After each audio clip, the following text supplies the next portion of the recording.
पूज्य गुरुदेव ने कहा है कि तुम अपने कल्याण के निमित्त कोई कार्य कर लो जिससे 7 दिवस में तुम्हारा कल्याण हो सके। इस प्रकार से वचनों को सुन करके तत्क्षण ही परीक्षित राजा ने, बड़े त्यागी थे भैया, जिस व्यक्ति को यह पता हो कि हमको तो भैया पता भी नहीं कि हमारी मृत्यु कब होगी, कब तक हमारा जीवन काल है, और फिर भी हम संग्रह में लगे पड़े हैं, परंतु परीक्षित को पता है कि 7 दिन मेरे पास बचे हैं, तो इन्होंने यह नहीं सोचा कि मैं सारे उपभोग कर लूं, तुरंत मैं ऐसा युद्ध कर दूं कि समस्त भूमंडल पर मैं अपना साम्राज्य जमा सकूं। नहीं, तुरंत ही त्याग किया है, पुत्र को बुला करके उसे राज तिलक करवा करके उस राज्य के लिए शासक के रूप में नियुक्त किया है। बोला, पुत्र तुम इसका भली भांति करना शासन, और ये जो तुम्हारे प्रजागण हैं यह तुम्हारे संतान के समान है, हमेशा इनका ध्यान रखना। इस प्रकार से वचनों को बोल करके तत्क्षण ही रथ पर आरूढ़ होकर के गंगा के तट पर गए हैं, सुखताल के तट पर गए हैं। और जैसे ही सभी ऋषि महात्माओं को यह स्मरण में आया कि परीक्षित को श्राप लगा है, तो सभी इनके कल्याणार्थ वहां पर पधारे हैं। सभी भूमंडल के जितने बड़े बड़े महात्मा हैं वो सभी वहां पर पधारे हुए हैं। कौन कौन पधारे हैं? अत्रिर वसिष्ठा शवन सरत्वान अरिष्टनेमे भृगुरंगिराश्च परासरोगाधिसुतोऽथ राम उतात्य इंद्र प्रमदेद्मवाहो। अत्रि वसिष्ठ च्यवन पराशर, जितनों का महात्माओं का, संतों का, बड़े बड़े ऋषि मुनियों का आपने नाम श्रवण किया है, वह आज परीक्षित के कल्याणार्थ उस सुखताल के निकट गंगा के समीप पर पधार गए हैं। सभी में यही मंत्रणा चल रही थी कि कैसे इन परीक्षित जैसे राजा का कल्याण किया जाए। और परीक्षित राजा आज उस श्राप को मिलने के बाद भी अपने को धिक्कार रहे हैं कि अरे देखो, अहो वयम धन्यतमा नृपाणा महतमानुग्रहणीयशीलः राज्ञां कुलं ब्राह्मणपादशौचात् दूरावितिष्ठं बत गरीयकर्मा।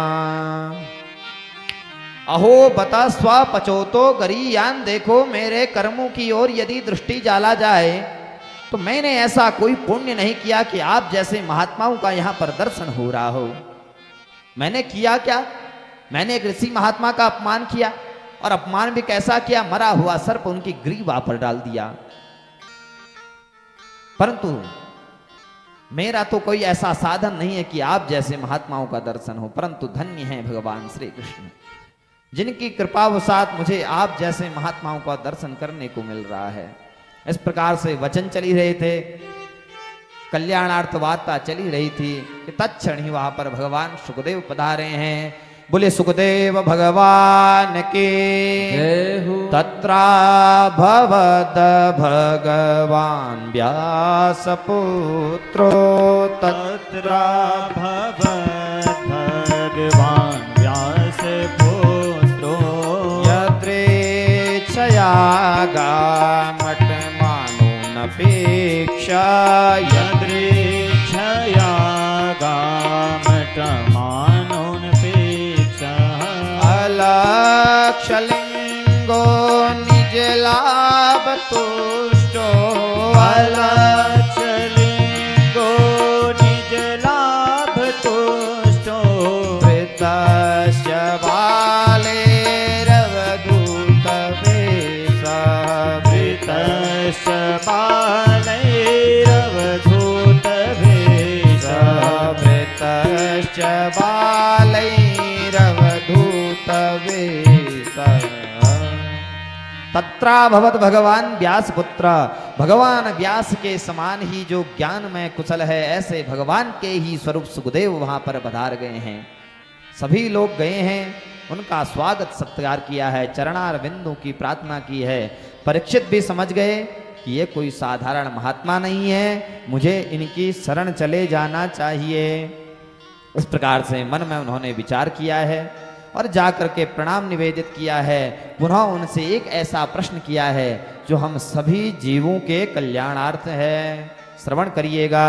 ये साम संस्मरणात् पुंसाम सद्यः शुध्यन्ति वै गृहाः किं पुनर्दर्शन स्पर्श्य पाद शौचासना देवी। हे भगवान, हे गुरुवर, मैं आपसे यह प्रश्न करता हूं कि प्रायः देखता हूं कि ये जो जीव है प्रायः म्रियमाण है। ऐसा प्रश्न क्यों किया कि देखो कब किसकी मृत्यु हो जाए यह निश्चित नहीं है, इसलिए प्रायः जीव जो है म्रियमाण है। म्रियमाण से सर्वथा, न जाने कब मर जाए, किस क्षण। देखो मृत्यु को आने में कोई घंटों नहीं लगते, वह प्राण हमसे छूटती है, शरीर शिथिल हो जाता है, जिसे हम सब कहते हैं। तो हे भगवान, ऐसे यह म्रियमाण शरीर है, इसलिए संसार के जीवों को कल्याणार्थ कौन सा कार्य करना चाहिए। इस प्रश्न का उत्तर भगवान सुखदेव सर्वप्रथम कहते हैं कि हे राजन, तुमने जो यह प्रश्न किया है सर्वोत्तम है। वरीयानीशति प्रश्न, बड़ा ही कुशल, बड़ा ही सर्वोत्तम तुमने यह प्रश्न किया है। हे राजन, मैं तुम्हें ही नहीं अपितु संसार के कल्याणार्थ मैं तुम्हें इसका उत्तर देता हूं। अब जिस श्लोक में है इसका आप दर्शन करिए। सुखदेव भगवान कहते हैं कि निद्रया ह्रियते नक्तम व्यवायेन च वावयः दिवाचार्थे हया राजन कुटुंब भरणे नवा। सुखदेव भगवान कहते हैं निद्रया ह्रियते नक्तम व्यवायेन च वावयः। देखो ये मनुष्य के पास 100 वर्ष की अवस्था है। सावधान होकर के श्रवण करिएगा, अपने अंदर चिंतन करके इसका अनुसरण करिएगा। सबकी आयु कितनी? 100 वर्ष की। सोने में गया कितना? 50 वर्ष। बची कितनी? 50 वर्ष की आयु। 50 वर्ष में अब भैया आपने क्या किया? कुछ समय तक तो आप बचपन में रहे, 10 से 15 साल तक आपको किसी चीज का भान नहीं रहा कि करना क्या चाहिए। जब बड़े हुए तो आपने मोबाइल आदि को लेकर के अपना समय ऐसे बर्बाद किया कि दिन भर आप सरकाने में ही रह गए। आजकल युवाओं ने अपना जीवन पूर्णतः बर्बाद कर दिया है। मोबाइल आप लोगों को क्या मिला कि भैया आप लोगों को यह तक पता नहीं कि उस मोबाइल का कैसा प्रयोग करना चाहिए। इस मोबाइल से बड़ी ही विकृतियां समाज में आ गई हैं। पहाड़ों की ओर देखा जाए तो ये विकृतियां पूर्णतः यहां पर अपना प्रभाव जमा चुकी हैं। इसलिए समस्त युवाओं से, जो मेरी छोटी बहनें हैं, बड़ी बहनें हैं, जो भाई हैं, सबसे निवेदन है कि भैया मोबाइल अच्छी चीज है, परंतु तब जब उसका आप प्रयोग अच्छी तरह से करते हो। गलत चीज में यदि आप उसका प्रयोग कर रहे हैं तो आप जीवन पूर्णतः बर्बाद कर रहे हैं।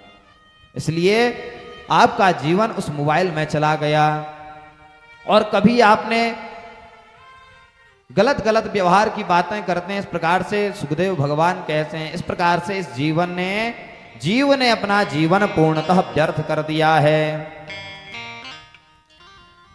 आगे फिर कहते हैं कि हे राजन, मैं तुम्हें कल्याणार्थ सभी प्रकार के साधन बताता हूं। क्योंकि एक किसी शायर की एक शायरी है कि फूल चुनने आए थे बागे हयात में, कि भैया फूल चुनने आए थे बागे हयात में और दामन को खारझार में उलझा के रह गए। आए थे हरि भजन को ओटन लगे कपास। इसलिए आए तो हम यहां पर किसी और कल्याणार्थ के लिए थे, परंतु करने कुछ और लगे। तो इसका तात्पर्य क्या कि हम फूल चुनने आए थे बाग हयात में, कि मानो फूल चुनने हम किसी बाग में गए थे, फूल तो चुन नहीं पाए और हमारा जो वस्त्र था वह कांटों में उलझ गया और उसी को उठाने में हम जब लगे तो हमारा जो कार्य था फूल को चुनने का वह हम भूल गए।